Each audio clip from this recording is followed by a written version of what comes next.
Hai teman-teman, jumpa lagi bersama kami. Kami akan membagikan video edukasi tentang menjaga kesehatan organ reproduksi manusia. Yang pertama, apa itu organ reproduksi? Organ reproduksi adalah bagian-bagian tubuh yang menjelaskan fungsi reproduksi. Organ-organ reproduksi biasanya disebut dengan organ seks. Remaja laki-laki maupun perempuan memiliki sistem reproduksi dengan isi yang berbeda. Organ reproduksi adalah bagian-bagian tubuh yang terlibat dalam proses reproduksi, yaitu pembentukan keturunan. Poin yang kedua, mengapa seseorang harus menjaga kesehatan organ reproduksinya? Ada 4 alasan mengapa seorang harus menjaga kesehatan organ reproduksinya. Yang pertama itu pencegahan penyakit, yang kedua kualitas hidup, yang ketiga kesuburan, dan yang keempat deteksi dini. 1. Pencegahan penyakit. Alat reproduksi mudah terserang infeksi dan penyakit seperti infeksi menular seksual atau IMS. Hal ini dapat menimbulkan dampak kesehatan yang serius. 2. Kualitas hidup. Masalah reproduksi dapat mempengaruhi kesehatan sehari-hari, termasuk hubungan intim dan kesehatan mental. Yang ketiga, kesuburan. Kesehatan reproduksi berpengaruh langsung terhadap kesuburan. Masalah kesehatan dapat mempengaruhi ovulasi dan produksi sperma. Keempat, deteksi dini. Pemeriksaan rutin dan membantu mengidentifikasi masalah sejak dini dan meningkatkan peluang keberhasilan obat. Yang berikut, kita masuk pada poin yang ketiga. Mengapa pendidikan seksual dini itu penting? Agar anak-anak dapat memahami fungsi tubuhnya, sehingga anak-anak dapat memahami norma-norma yang berkaitan dengan dirinya. Dengan diberikannya informasi sejak kecil, anak-anak lebih tahu apa yang baik dan tidak baik untuk dirinya, serta anak-anak lebih terbuka untuk mengerti tentang siklus yang terjadi di dalam dirinya. Poin yang keempat itu mengapa pola hidup sehat berpengaruh terhadap kesehatan reproduksi. Yang pertama, pencegahan terhadap penyakit. Dengan makanan yang bergizi dapat mendukung kualitas organ seseorang. Yang kedua, tidur yang cukup. Kualitas tidur yang baik untuk keseimbangan hormon, kurang tidur dapat mempengaruhi kesuburan. Yang ketiga, olahraga teratur. Yang keempat, kontrol stres. Yang kelima, pemeriksaan teratur. Poin berikutnya, tanda-tanda infeksi menular seksual yang perlu diwaspadai. Yang pertama, keluarnya cairan tidak normal dari area vital dapat menandakan adanya infeksi. Nah, contoh dari keluarnya cairan tidak normal dari area vital ini seperti berwarna kuning, berwarna hijau, atau berwarna merah, disertai dengan darah, berbau amis atau menyengat, dan bersifat kental.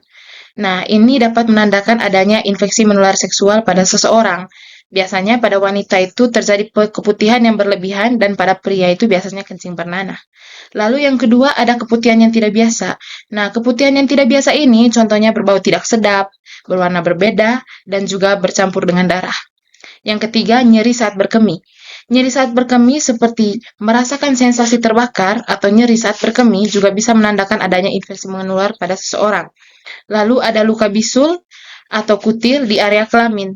Nah, ini juga dapat mengakibatkan suatu penyakit atau menjadi tanda dari infeksi menular seksual bila luka bisul atau kutil ini berada di sekitaran anus ataupun sekitaran alat kelamin seseorang.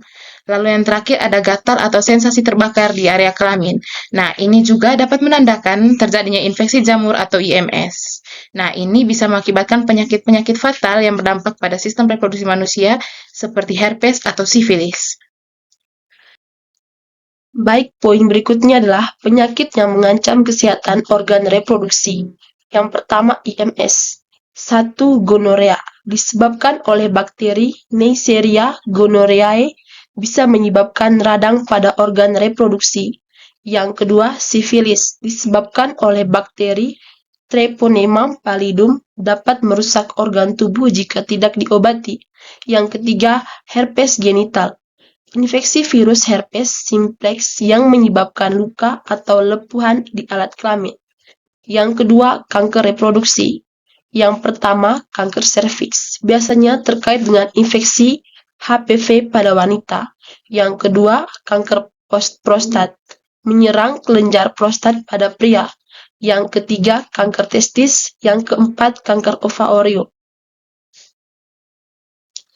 Yang ketiga, penyakit radang panggul. Infeksi yang menyerang organ reproduksi wanita seperti rahim, tuba falopi, dan ovarium biasanya terjadi akibat infeksi bakteri seperti chlamydia atau gonore. Yang keempat, endometriosis. Kondisi ketika jaringan yang mirip dengan lapisan dalam rahim tumbuh di luar rahim.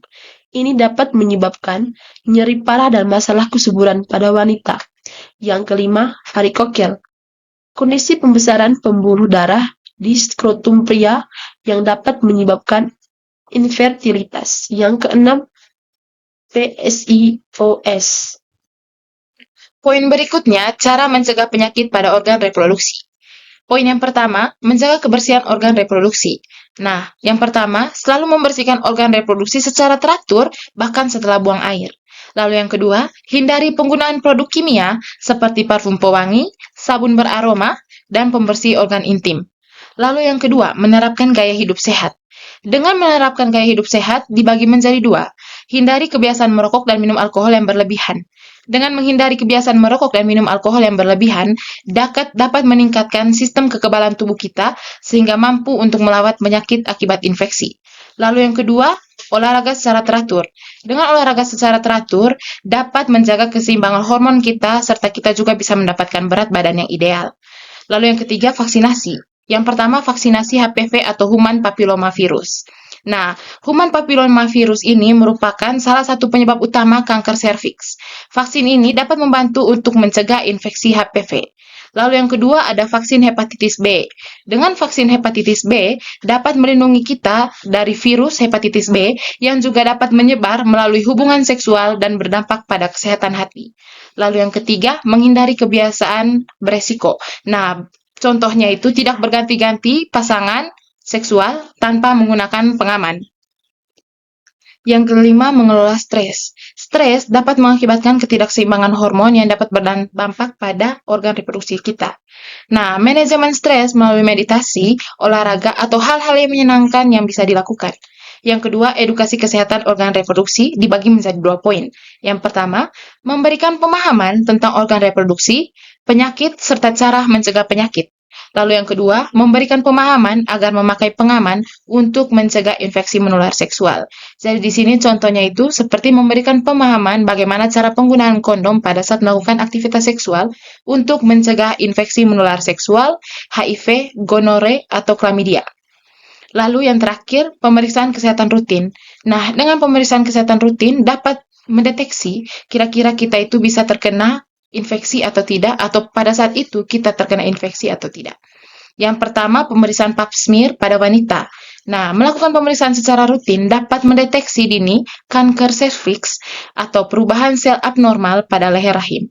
Lalu yang kedua, ada pemeriksaan kesehatan pada pria, di mana pemeriksaan rutin pada prostat dan juga testis untuk mendeteksi kanker atau infeksi dini. Nah, teman-teman, demikianlah video edukasi singkat kami mengenai cara menjaga kesehatan organ reproduksi. Nah, semoga video edukasi kami ini dapat berguna bagi teman-teman semua dan bagi generasi kini. Pengetahuan tentang tubuh adalah kunci, dan kesehatan reproduksi adalah pintu menuju kehidupan yang penuh kendali dan kebijaksanaan untuk masa depan yang lebih baik.